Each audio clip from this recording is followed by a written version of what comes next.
Welcome to this wonderful symposium, our 90th anniversary symposium. For some of you who may not be from California, you see how nice it is to be indoor, outdoor in November. I just returned from the East Coast where it's mostly snow and very cold, so we're all happy to be here in Southern California. It's my great pleasure to welcome you to this special event. It's been really quite a year for the Price School this year, celebrating 90 years of public service, education, and research over these past several months in a whole variety of different events. It's also our school's reputation for excellence in creating scholarship and teaching that serves the public good has been represented over those 90 years, and I'm very, very proud of that. It's provided a wonderful opportunity to really reflect on our school's heritage and its legacy and its foundations and how it's continued to really embody what we are as a school.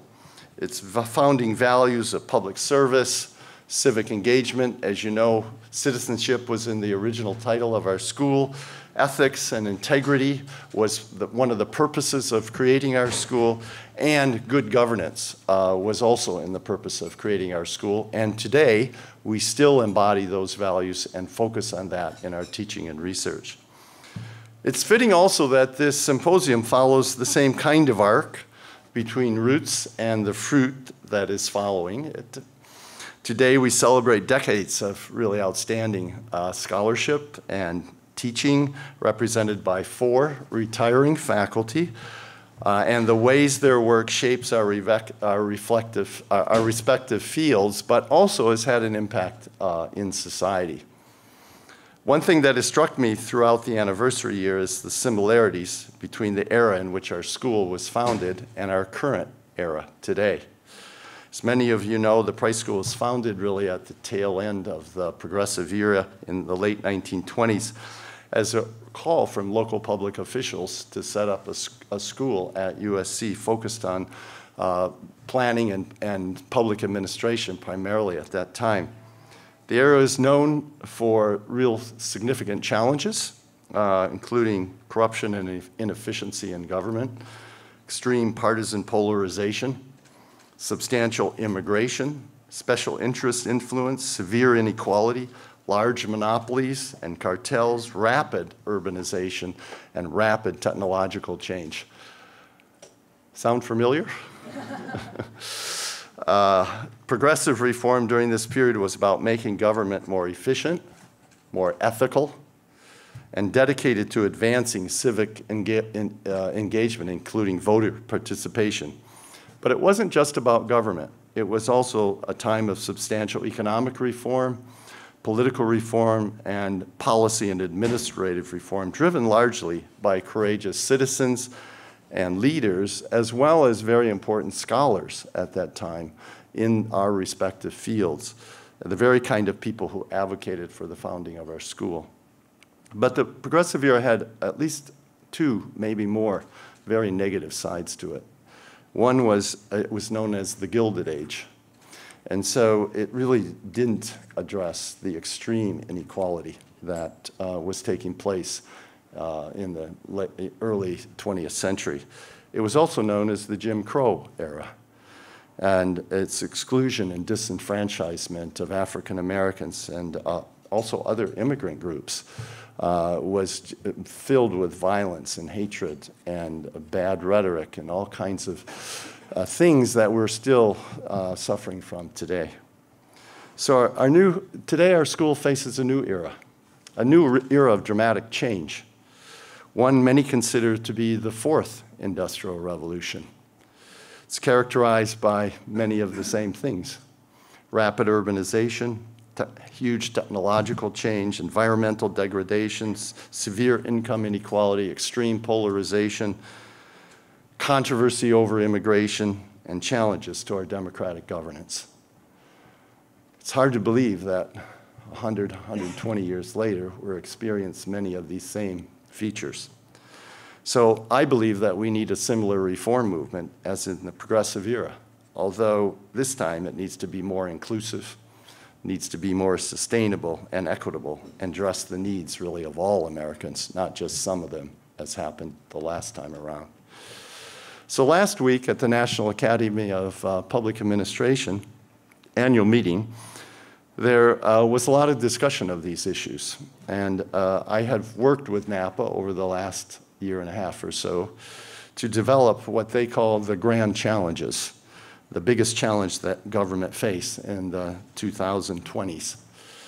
These include protecting and advancing democracy, which is a fundamental challenge I think we face in our country, strengthening social and economic development for all, or ensuring environmental sustainability, and managing technological changes. And I think today's symposium perfectly brings together all of these concerns. It connects to the Price School's mission and identity, past and in the future. It also connects to the grand challenges of our time. Given the ways the work of these four faculty address these grand challenges, I believe it provides excellent context for our conversation today. As I've mentioned, a key difference between the reform movement of today is that it will be more inclusive, sustainable, and equitable than it was at the turn of the century. And so I'm really inspired by Tridib, by Dan, by Martin, and by Terry in this regard, as I see each of them moving us forward towards the causes of justice and equity and sustainability. We see this in distinct ways in each of them, I believe. Tridib is interested in urban design and development and the related human and social consequences of the built environment, including globalization, and how to make communities more livable, more sustainable, more community-based. Dan has continued to advance the study of climate change and environmental policy, in addition to research on sustainable development and community sustainability, especially here in California, but around the world, advising the Chinese government, for example, on their environmental and sustainability policies. Martin's visual and oral documentation of urban life in Los Angeles provides multiple perspectives, giving voices to places and to people in our community that might otherwise have been totally overlooked. And I really appreciate Martin's work for this. Terry started his career in public service and has focused his research efforts on studying and promoting civic engagement, the participation of communities and neighborhoods in our policy and political process, and ethical and moral leadership in the public sphere, which is so important as well. So whether it's related to urban development, environmental sustainability, social equity, or ethical governance, the work of these four faculty continues to shape how USC Price conducts research and educates numerous leaders that graduate from our school. And I'm very proud of that focus and their accomplishments. I want to thank each of you for your contribution to the Price School over the years, for your leadership, research, creativity, and commitment. It's really been remarkable. Your legacy is particularly evident in the lives of our students, and we experienced that even last night at dinner. It was so wonderful to hear the testimony of so many students and the effect that these remarkable faculty members have had on their professional and personal lives. You have mentored numerous urban planners, public administrators, policymakers, and educators. Our communities and governments and all of us are better off for all of the things that you have done. I'm looking forward to the conversation today, where we will consider how the work of Tridib, Dan, Martin, and Terry has really shaped our school and explore together what it means for the future of our school, but also the future of society. So I know it's going to be a really exciting, stimulating, intellectually challenging discussion. And I've talked to everybody, and I said, I hope the panelists can rise to the level of intellectual rigor and innovation of the people that we are honoring today. So thank you very much. At this time, it's my pleasure to introduce Mike Nickel. Mike is the immediate past Vice Dean for faculty of the Price School. He's also the past chair of our Health Policy and Management Department, professor of Health Policy and Management at the Price School, And now he is, I hope I get this title right, Associate Vice Provost for Online Education at the university, taking on a very important role, helping us shape a more coherent and integrated, efficient and effective online program at the university. And he's going to be our moderator and lead the discussion today. So turn it over to you, Mike. Thank you. Really appreciate it.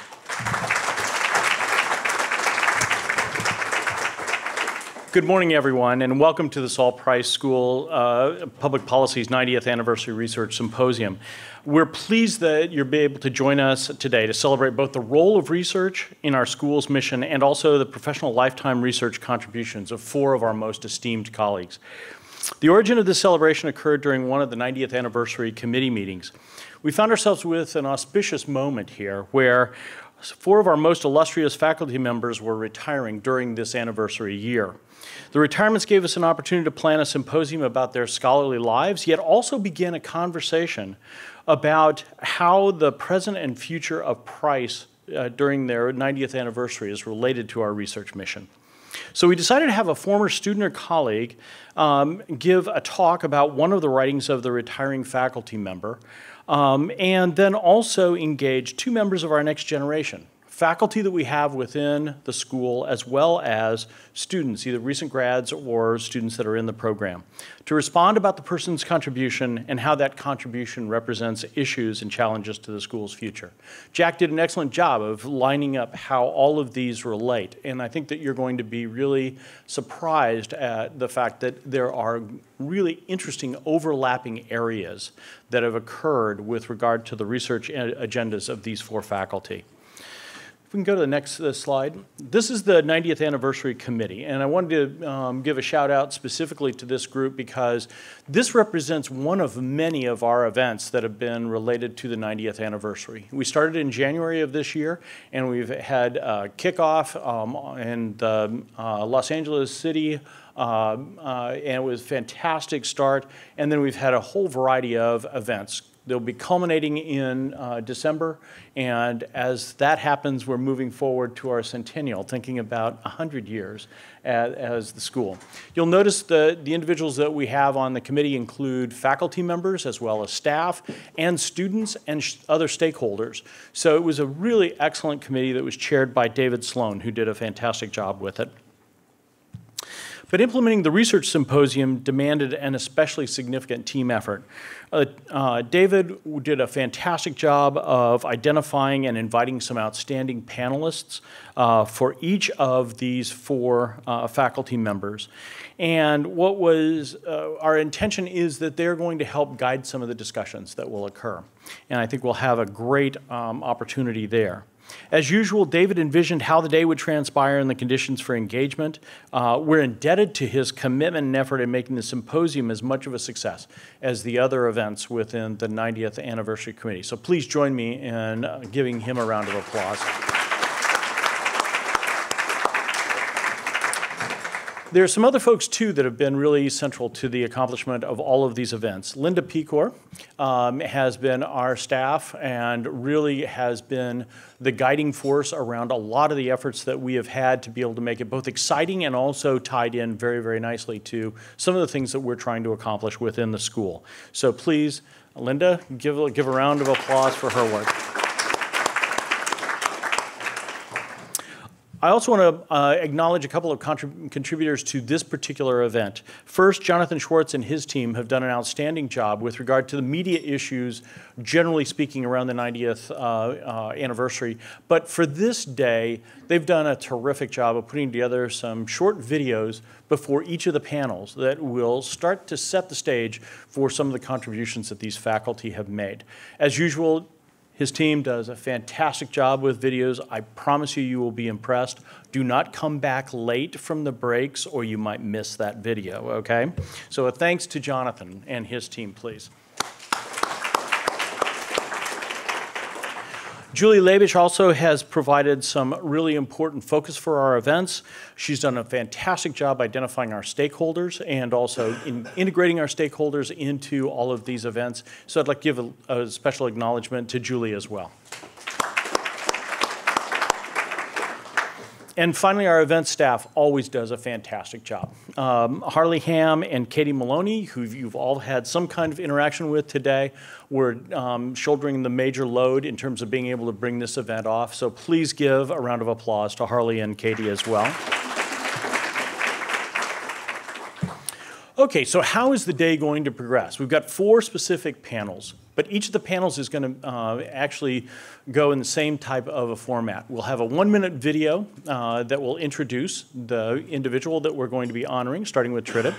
And then we're going to bring the panelists up. We'll have a discussion from the panelists. We've got a lead panelist who will start that and putting some of the work that that individual has done in context, and also talking about how it may be a very ripe area of continued investigation for members of the Price School. We've also got Price School faculty who are going to also give their perspective around that work, as well as other areas that connect, and students as well. There is ample time for discussion from the audience. This is intended to be an interactive process, and so please do not be shy. I know people at Price are so shy. It's always difficult to get them engaged. But please think about it from the standpoint of that interaction. So, and then we will have a 15-minute break after each one of these sessions. We're very fortunate that our new provost, Chuck Zukowski, is going to be joining us for Chip Zukowski, excuse me, for remarks during luncheon time period, and we just did his installation yesterday. So this is really timely, and we're looking forward to his comments and a way for us to be able to think about this within that broader university context.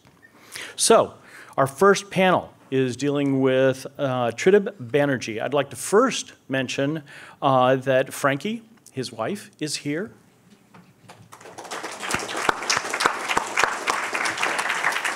We are very pleased that we have a number of family members in each of these panels, and we'll try to make special note. If I miss someone, please tell me.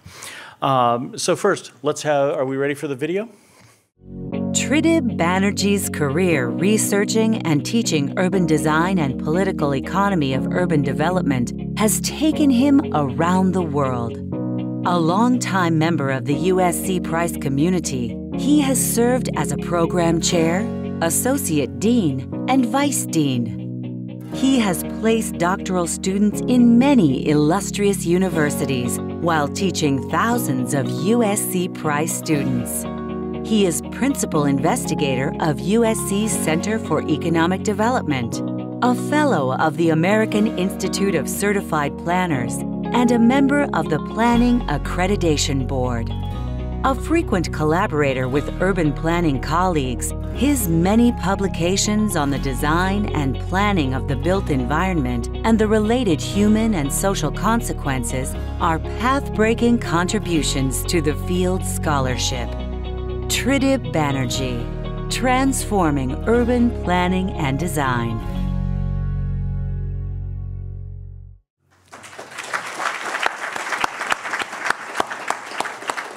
Told you they were going to be good. All right. So if I could ask the panel to join us now. First, Anastasia Loukaitou-Sideris. Is that close? Was that close? Okay, good. Please join us. Annette M, and then also Huê-Tâm Jamme.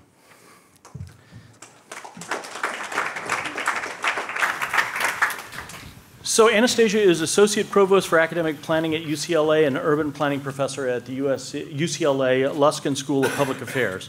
Her research focus is on the public environment of the city, its physical representation, aesthetics, social meaning, and impact on the urban resident. An underlying theme of her work is its user focus. That is, she seeks to analyze and understand the built environment from the perspective of those who live and work there. Her research analyzes both social and physical changes that have occurred in the public realm, cultural determinants of design and planning, the implications for public policy, as well as quality of life issues for inner city folks. She served as consultant to a number of agencies and has published extensively within these particular areas. Annette M is Associate Professor of the Saul Price School of Policy. She's also Director of SLAB, the newly formed Spatial Analysis Laboratory at Price that advances the visualization of the social sciences for public service through teaching, research, and public engagement. Her research experiments with ways to recover data of overlooked peoples and phenomena by incorporating fieldwork and humanities knowledge into spatial analysis. She utilizes critical cartography and spatial ethnography to conceptualize contemporary urbanism and find inclusive and more humane ways to design and govern the 21st century. If you haven't seen some of her books, you need to pick them up. The visualization that occurs within her work is absolutely remarkable, and I think, I don't care what your background is, you would find it fascinating. She received her PhD in City and Regional Planning and Masters of Social Studies at University of California, Berkeley, and Masters of Public Policy Urban Planning from Harvard. And she is a native of Southern California. Huê-Tâm is a PhD candidate in urban planning and development at USC Price. This past year, she received 3 prestigious scholarships to support research on urban mobility in Vietnam, signaling the interest in and the importance of her research. She has co-authored a paper with Tridib Banerjee and Deepak Bal on walking to school in the City Heights neighborhood of San Diego, which was published in the Journal of Environmental Psychology. She's worked on multiple research projects with Marlon Bornet related to the role of living near transit and transportation-related development. Her dissertation title, Mobility Development, How Transportation Planning Shapes Urban and Human Development in Ho Chi Minh City. Please join me in welcoming this entire panel, and I'm going to turn it over to Anastasia. Good morning, Dean Knott, faculty, SOL Prize, students, alumni, friends. Thank you so much for inviting me to come from the other university in the region. It is a real privilege to be here to celebrate the career and the work of Professor Tridib Banerjee, my advisor, but also Professors Krieger, Cooper, and Mazmanian. And I'm going to talk about my PhD advisor, Tridib, and talk about a seminal piece of his work. But I want to say a few words first, because Tridib has been a role model for me. He has had a catalytic role on my career.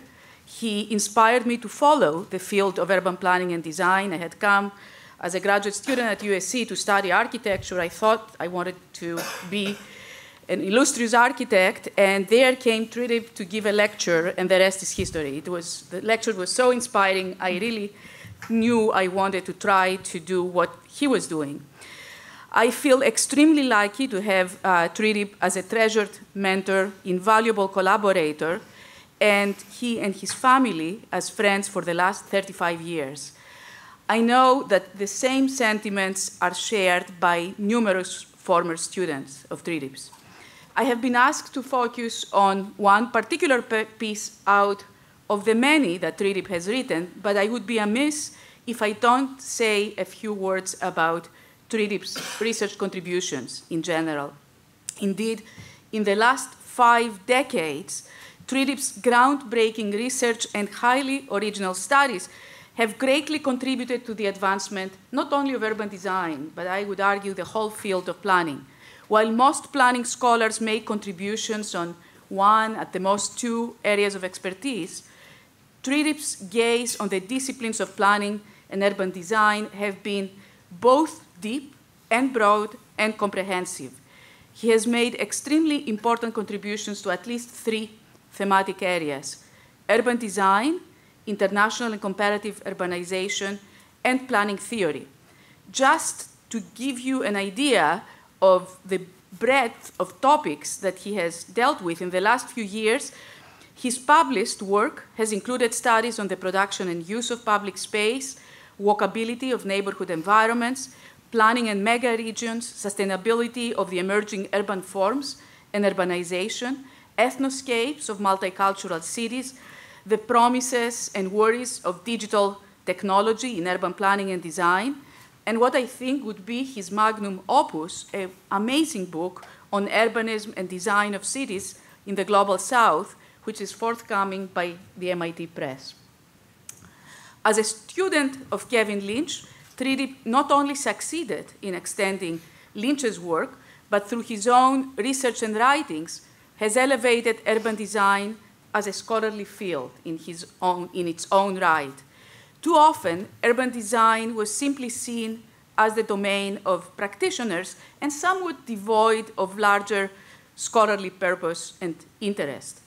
And while having a strong professional expertise rooted in architecture and planning, as well as, I don't know if anybody has seen his works of art and his drawings, Tridib, through his sustained intellectual contributions and his teaching legacy of educating a cadre of about 45 new urban design scholars, has helped establish and nurture urban design as a legitimate and respected scholarly discipline, one which allows ideas from a variety of social science and design fields to inform action, to make the cities more humane, more livable.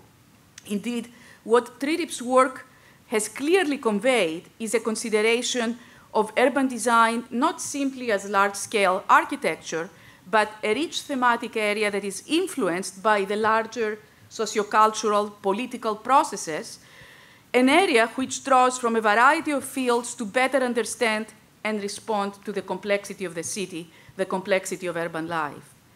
But Tridib is also interested in the agency of urban designers and planners to intervene and make things better.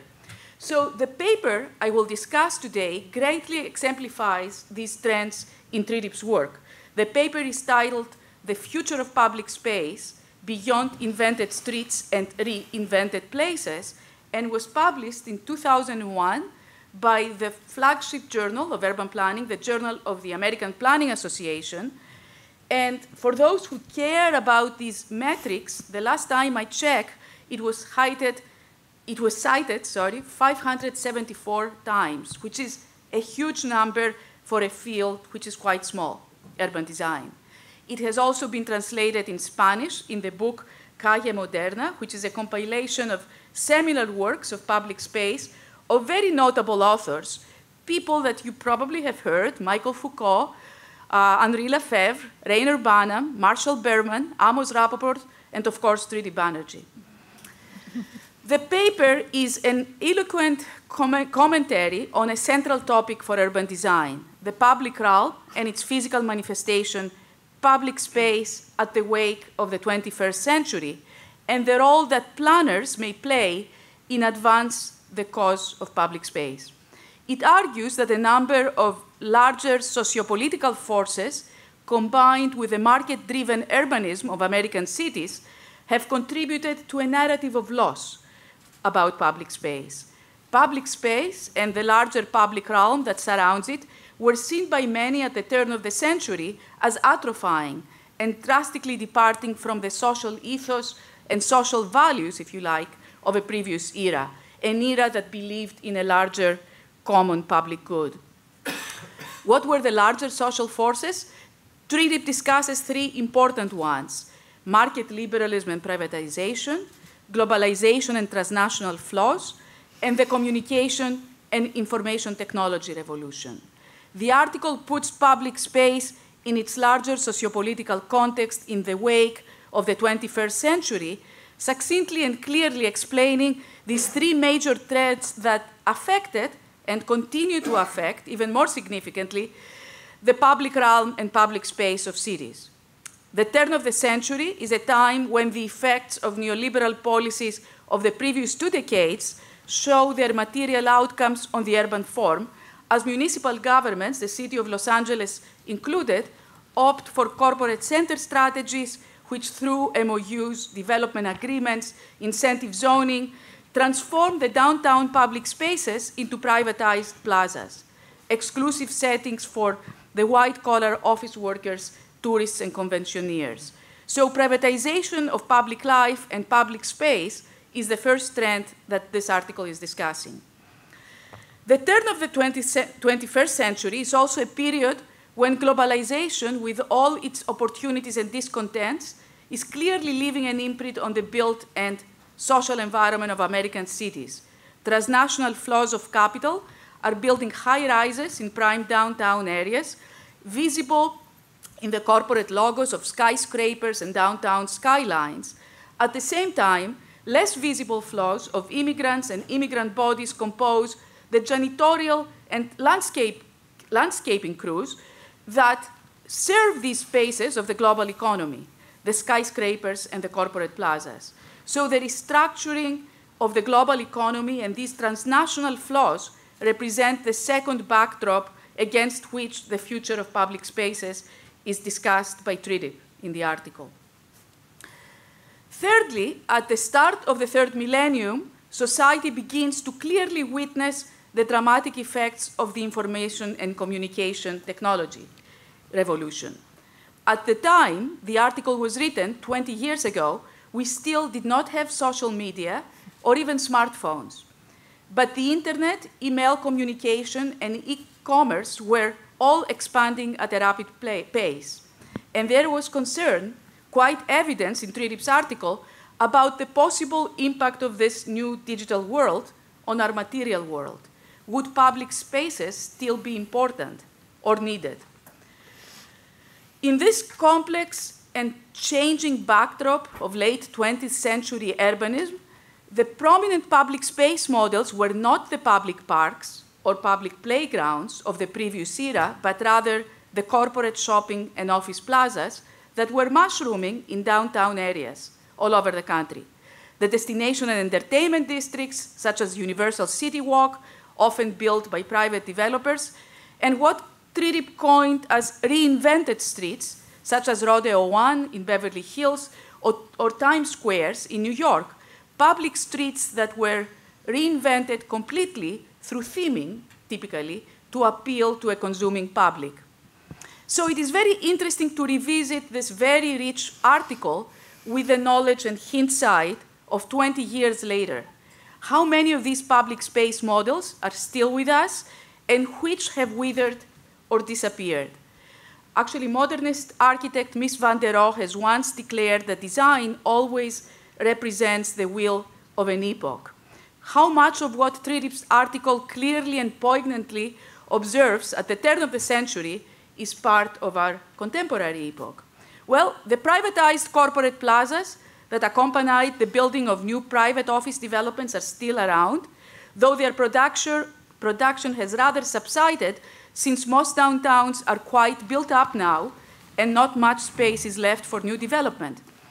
Most of these plazas still remain quite exclusive territories. I'm still taking my students in a seminar of public space class to visit these plazas, and it is quite amazing who gets to use and who does not get to use them.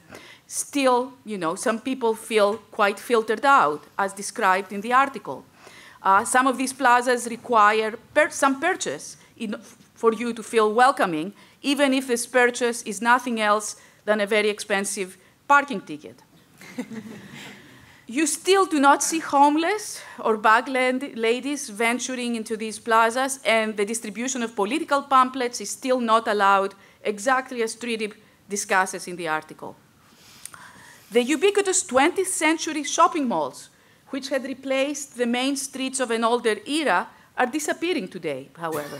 E-commerce was just starting when the article was written, but Tridib suspected and predicted the demise of the shopping malls when he wrote, and I'm quoting from the article, "We can now shop with a click of a mouse, but will that obviate construction of new shopping malls? Will e-commerce lead to the closing of old malls?" Today, we know it did. Malls that were at their prime in the 1990s in the region, Horton Plaza in San Diego, West Side Pavilion in the West Side, are now empty shells and getting ready for an adaptive reuse and a new life as tech campuses and headquarters for Google. The invented and reinvented streets are still present. People still flock to Times Square and locally to Old Town Pasadena, 3rd Street Promenade, or Rodeo 1, even if the mega bookstores, Barnes & Noble, or Borders, or the video shops described in the article have fallen victims to e-commerce, new technologies, and the Amazon. But people's thirst for third spaces has not subsided, as evidenced in the omnipresence of Starbucks outlets in almost every corner, and many other outdoor coffee shops that have appeared over the last 20 years. Tridib's observation that the appropriate mix of flannery and third places dictates the script for a successful public life still rings very true. What is new, however, is a possible dark side to this mix, where this is accompanied by sharp increases in commercial or residential rents, in other words, gentrification. Actually, I don't know if you followed recently an LA Times article talking about some cities thinking about regulating the number of coffee shops because of fears of displacement. In the 20 years since the writing of this article, privatization is not the only trend that defines American public space. We have also seen efforts by municipal governments and citizens to reclaim their public streets. We have witnessed pavement to plaza and pavement to park movements. We have seen cities hosting ciclovias regularly and building bike lanes. In other words, democratizing the streets from the monopoly of the private automobile. We have also seen a parklet fever, often promoted by citizen groups, reclaiming parking spaces for more social uses on the street. And while there were almost no new publicly created parks in Los Angeles during the time of the article, parks have witnessed a modest comeback in the last 20 years. Los Angelinos have now found a public place in Grant Park where they can congregate to protest election results or celebrate the new year. This comeback of traditional public spaces has happened through community activism that has pushed for the conversion into parks of brown fields, such as, for example, Taylor Yard or the El Toro Airport in Orange County, through public funding for parks from numerous propositions that the public keeps voting for, and through the actions of a number of open space nonprofits and nonprofit coalitions, Trust for Public Land, Los Angeles Neighborhood Land Trust, Lot to Spot, which in Los Angeles and other cities have taken up themselves to create more community-based parks. Last Saturday, Los Angeles Neighborhood Land Trust opened the Golden Age Park in Westlake, the first senior-friendly public park in Los Angeles and possibly in the US. So public space has not shrunk or become obsolete, even though we realize today that the multiplicity of our interactions are not in material, but in virtual spaces.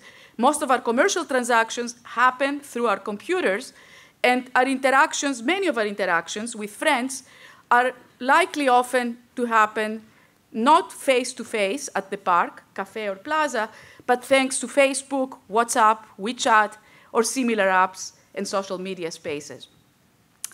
And lastly, what about, and significantly, what about the role of public space planners? Actually, public space is part of our everyday life. And if we're talking about democracy in our cities, we have to think about these spaces of our everyday life and how they can become more inclusive. The article discusses a normative framework and possible role for planners as advocates for public space, for conviviality and diversity, as mediators between the public, private, and nonprofit sectors, as supporters of underprivileged and marginalized groups that probably rely on public spaces the most, as innovators who develop new and creative planning tools to improve the supply of spaces for public life. I have tried hard to add something new to these roles, but I could not find anything. And I think this speaks to the genius of Tridib Banerjee. Thank you. Wow, that was so wonderful, Dr. Loukaitou-Sideris. I was saying I've been struggling for days, got up at 5 a.m. because how can I summarize your lifetime of work? There's just so much there, and we've been given 5 to 10 minutes for the next two people. And so that was a wonderful, comprehensive comment on the incredible work you've done. So I thought I would talk about how you've been such an integral figure for the department and the school as well as the field, and that's my perspective as a fellow faculty member. But like Anastasia said, we couldn't not talk about you as a person first, a little bit on a personal note. I will miss your collegiality and humane warmth. There are 3 kinds of things I've observed of you is your steady presence in our faculty meetings. I learned so much just by observing the way you are. Sometimes in academic faculty meetings, a subtle tension of wills starts to build. And often I'm not even aware that it's happening again until Tridib speaks. He will begin to speak, starting out with his usual gentle and slow preamble that creates a break in timing, revealing the emotional crescendo of egos that was building, or a dominant narrative that was overriding other concerns and possibilities, or some other group dynamic. It's usually a relief to hear him speak. And then in the midst of his soft-toned speech will come an incisive question or observation, often citing scholarship, that cuts as sharp as a knife. We are almost always better for having you spoken in our group meetings. I also always knew about you with the Global Planners Educators group, but it wasn't until I started thinking about coming here, I was so struck because he, even though we had not personally interacted, reached out to me, and I still save that email because it was so incredibly warm and collegial, saying, you know, how much you're welcoming me, and I'd never experienced that kind of collegiality before. You're representing some of the great aspects of the Price School that way. And thirdly, I've just admired you so much that as a senior person, you display the intellectual curiosity, exploration, and delight like a grad student. I will often find you at these informal meetings all across campus in various schools that are exploring the latest research or transdisciplinary initiative. You're always eager still to learn and explore, and it's an inspiration. So going back to your work at hand, his standing in the urban planning and urban design scholarship field and in our department, well, Tridib is really our main urban design tenured faculty member. And so thinking about your impending retirement sends me in a little panic. Another way to put this is when one reflects on your scholarship, it shows what makes planning different from related disciplines like public policy or geography. Like UCLA, USC has been one of the planning programs that shifted more towards social sciences to get at the root of social issues, which is really important, and we all share this concern. But his work shows the importance of understanding physical space is central to this endeavor. His scholarship examines space both as one, a result of the changing institutions, social contracts, and values that construct the spaces we live in and share in the city.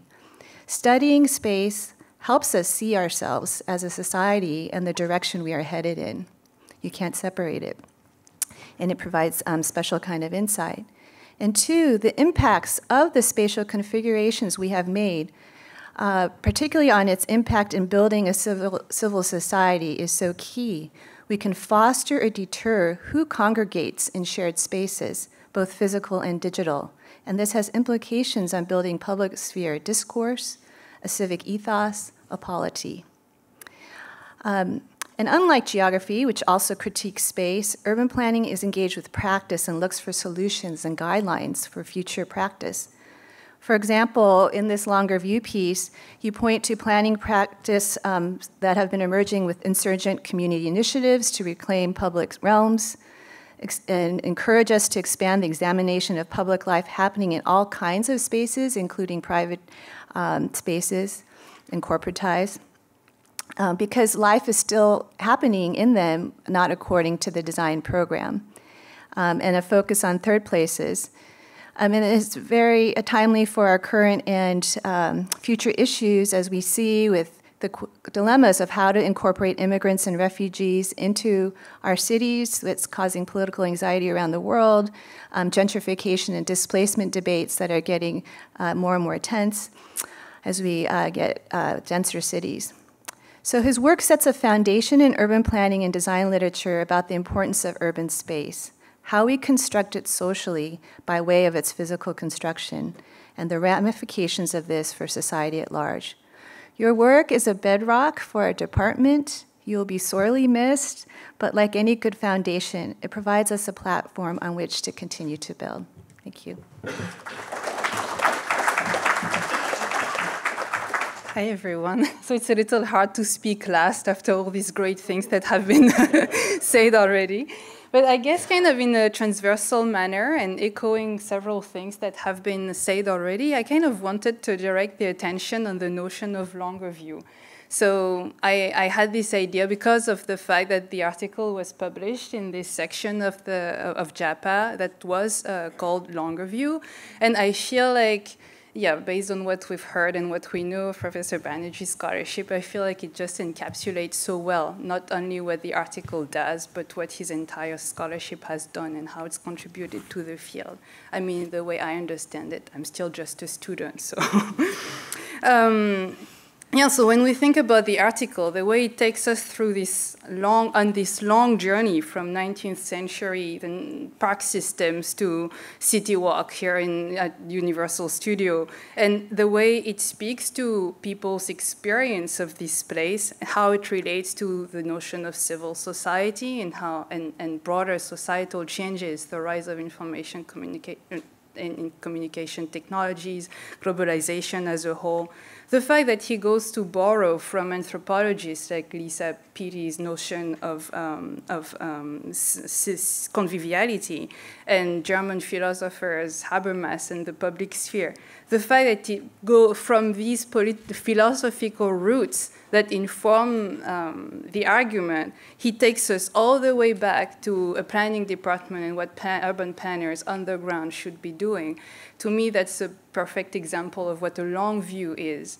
And I feel like working with you, having the honor of sitting through so many long coffee hours, speaking, trying to figuring out first my own little world that was all messy, and then getting a sense of how we go at looking at the world out there. This changed to work on 4 different research projects, where we were writing 2 papers together, sitting in class with you as a teacher, really. And of course, being exposed to your scholarship really was an opportunity to get a sense that, as a field, I feel like the beauty, the richness of the field of planning is whatever component of the city we'll be looking at, whether it's a street corner, a type of shelter, a transportation network, or a community organization. We'll always actually be speaking, even if that's not what the question we're asking drives, but we can't look at these components without speaking to people's experience of these places.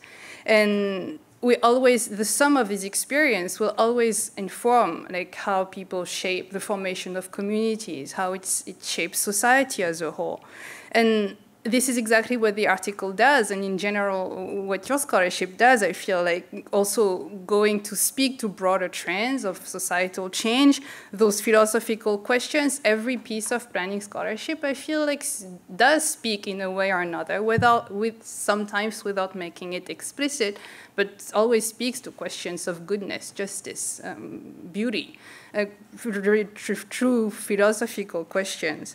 And to quote Professor Darwin Meyer sitting here, I remember my very first class in the doctoral program when he reminded us that actually everything we look at urban phenomena today as they present themselves in the present, but what we're only concerned with is the future. And Professor Banerjee's article actually starts with this question: what is the future of our public space? So I feel like this long view, and again, taking it back to practical recommendations on how we can concretely change the world of the future world of cities, I feel like this is what planning scholarship should do. This is definitely what a planning school, we heard from Dean Knott that, yeah, as an agenda for a school, definitely, for a program, for a department, definitely. When it comes to one person being able to do this, to adopt this longer view, I call this a tour de force.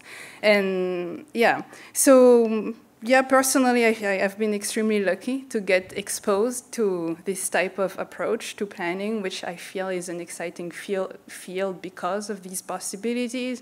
The downside of those daily interactions with people who go for the longer views is a constant reminder of how short yours your own R.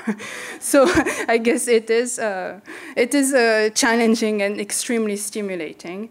And yeah, so I would just like to open to a question. Yesterday, when I was going through this article again, I did a little bit of archival research. And the question I have is how much space is there now out there in a department, in a faculty, and also in publication? How much space is there out there for longer views today?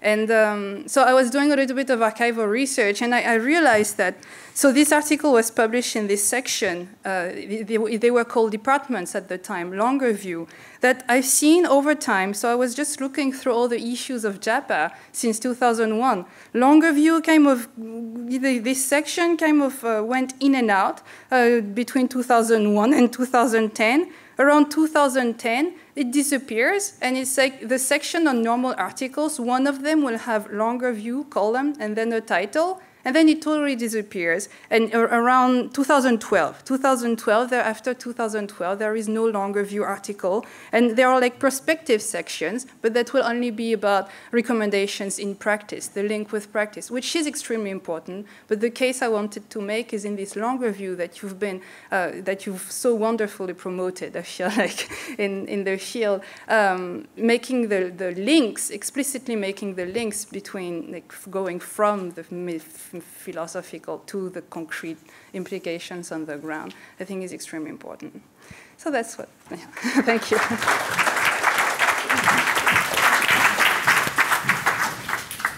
Thank you all for some very nice observations about the role of Tridib's work around this.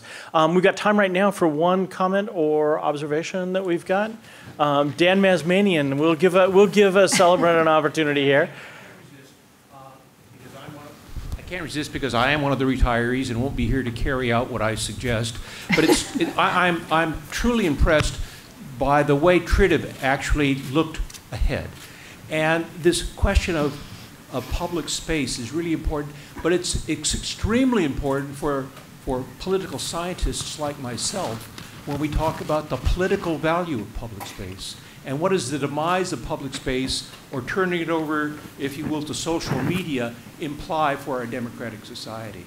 So it seems to me that this dialogue is a price-perfect, interdisciplinary forum for this very profound question about governance that Jack mentioned earlier, that was a progressive issue, and they meant public space in the vein that Tridib was identifying as the past purpose. But what does it mean for the future? Mm-hmm. Mm-hmm. Absolutely. So in the interest of time right now, one of Tridib's longtime collaborators, Deepak Bal, has asked to have a few minutes to talk a little bit about the interaction that he always treasured with Tridib. Deepak? It's a pleasure to be here celebrating the retirement of our esteemed faculty. Let me first congratulate and thank our illustrious faculty, Dr. Banerjee, Dr. Cooper, Dr. Krieger, and Dr. Mazmanian for their solid contributions to scholarly research, teaching, and practice. Now I would like to say a few words about Dr. Banerjee, who I have known for nearly 25 years. He's been my teacher, advisor, mentor, and a faculty colleague, for which I feel blessed. He's had a tremendous influence on me and a generation of planners, educators, and practitioners. Dr. Banerjee is a master of his trade. As I call him, a guru, passionate about teaching, imparting knowledge to students and fellow colleagues, and making learning a thoroughly enjoyable experience. Every conversation we've had, he makes references to books and articles, and I'm always catching up. As a graduate student, I was fascinated by his expertise of the subject matter. You know what? He is a master storyteller. Those long coffee conversations, Huê-Tâm. Drawing deep insights from his experience, he transcended the traditional disciplinary boundaries posed by academia and conveyed abstract and complex ideas with fluid ease. His political economy class was amongst the best I've taken here at Price, as it revealed the underlying connections between markets and planning, public realm and private space, and the political framework that influences the production of space and place.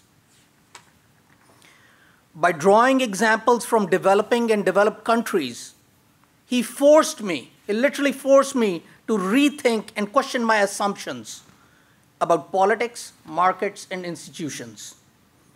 As an educator, he listens intently to his students and demonstrated a remarkable talent in cultivating student capacity. That's a rare talent, getting the best out of them and giving them opportunities to shine. Dr. Banerjee is a visionary leader who demonstrates utmost commitment to academia, professional practice, and inspires excellence in his students and faculty colleagues. I've had the fortune of working with him. He's a strong supporter of the USC Center for Economic Development, and we work together on a wide spectrum of projects at the federal, state, and local level, including with the Department of Commerce, Department of Defense, Environmental Protection Agency, Caltrans, Medtrans Transportation Center, Center for Social Innovation, and Green Lining Foundation, among others. A strategic thinker, Dr. Banerjee encourages new ideas and innovation while leveraging student diversity and team building. His relentless pursuit of perfection, seeking high-quality research through new initiatives and cutting-edge work has been a potential source of motivation. Having worked closely with him, I've seen his hands-on approach and creativity in thought and action. The collaborative nature of his work with students and faculty is represented aptly in publications, in leading journals, books, working papers, and conference presentations. Yesterday, we got the good news of our article getting published in JPER, along with Huê-Tâm and Janet, another graduate student. I've been the beneficiary of his sage advice and wisdom countless times. He encouraged me to teach, which eventually led to my appointment as an adjunct faculty. I point this out not because of sheer gratitude, but as an example of his immense interest in his students and colleagues and their well-being. Many of my friends and acquaintances, his former students, are now tenured professors in leading universities in the US and abroad, and attribute to their success to the mentorship and guidance of this brilliant man. He's had a very tangible and positive impact on the student body, faculty, and legacy of the Price School. Dr. Banerjee is an educator, innovator, and mentor, a warm, kind-hearted man with a great sense of humor. We've had great laughs together. I've enjoyed traveling with him. Here and abroad, we've been to conferences all over the world, in Europe and Asia, and we do share this love for travel, food, wine, and Armagnac. It's just an inside joke. Yes, he's had a strong influence on the next generation of planners, educators, and practitioners.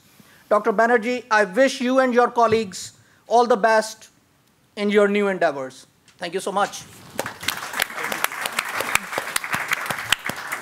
Earlier, I was talking to Dan and said, Dan, do we have any role in this? Dan said, yeah, just get up and thank everybody.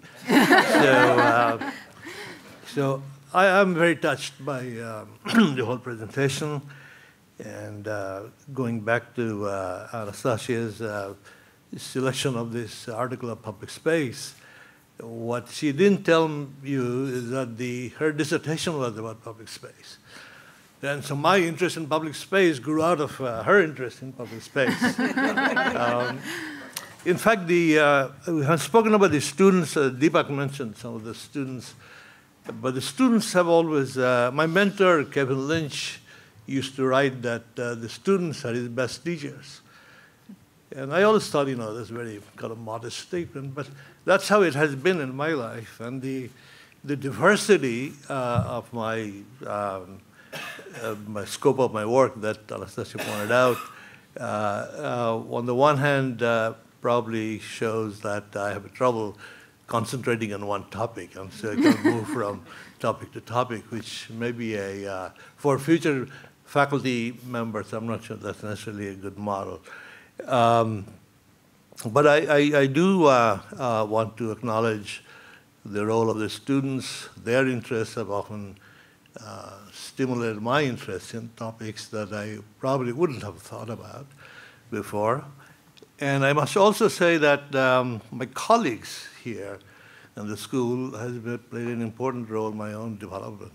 When I first came from MIT to USC as a freshly minted PhD, I came out of the very, very turbulent years of Vietnam War era, and a lot of things are going on in Cambridge, which is, you know, obviously I was completely steeped in the sort of the radical political movement that was, Cambridge was the hotbed of. And I came to Los Angeles, and I was all of a sudden exposed to views that are completely contradictory to my understanding of life. So there are my colleagues who have strong neoliberal orientation, market orientation, and so my interest in economics actually grew out of my colleagues in economics, and mainly as a way of countering their position that I didn't necessarily agree with. But in the process, I think I had a significant development of my own thinking and all that. So I acknowledge this is a great colleague. I'm very happy to see Bill Baer here, my original collaborator. And and then of course the folks who were thanking yesterday, last night, obviously the Dean, Jack Knott, his leadership for the school, and his, I didn't say much about that to get the last night, so I should put in my share. I'll not take up too much time, but indeed you have given the school, brought to this kind of ranking, third ranking School of Public Policy as a major achievement. And this idea of holding this kind of a conference along the retirement, typically the retirement ceremonies are what people are, almost like people eulogizing their lives, and this is a much nicer kind of event. So thank you for doing that, and thank you, David and Mike, to organize this event, and the committee members, Juliet Musso over there, I saw her name in the part of the. So thank you everybody very much. It is very touching, and thank you, families, Anastasia, Annette, and Huê-Tâm, for your wonderful kind words, and thank you. I didn't know who you were talking about. Thank you. Thank you.